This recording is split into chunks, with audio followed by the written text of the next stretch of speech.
Arestado sa Marikina ang isang lalaking nagnakaw ng cellphone sa isang photocopying service shop sa Marikina. Nahulikam din ang pagtangay niya sa isa pang cellphone sa ibang tindahan. Aminado sa mga krimen ang suspect. May unang balita, si Bea Pinlac.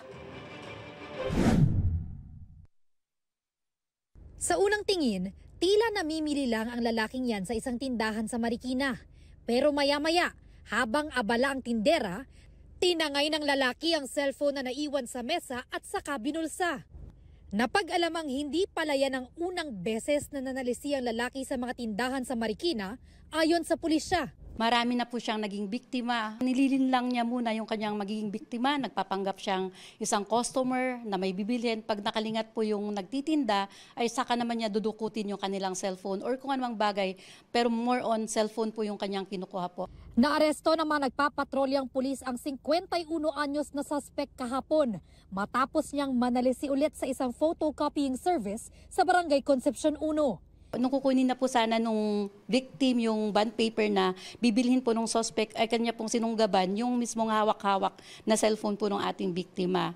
At siya po'y agarang umalis. Nasa 6,000 piso ang halaga ng tinangay niyang cellphone. Base sa investigasyon, dumarayo mula Antipolo ang suspect para magnakaw. Aminado siya sa krimen.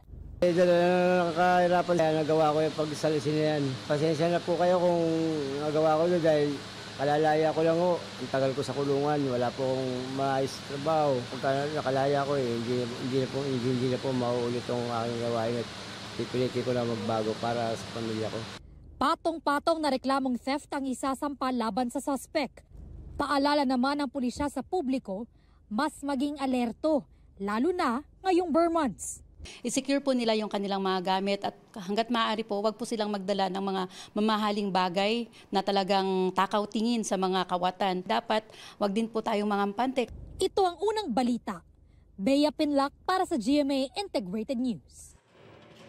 Gusto mo bang mauna sa mga balita? Mag-subscribe na sa GMA Integrated News sa YouTube at tumutok sa unang balita.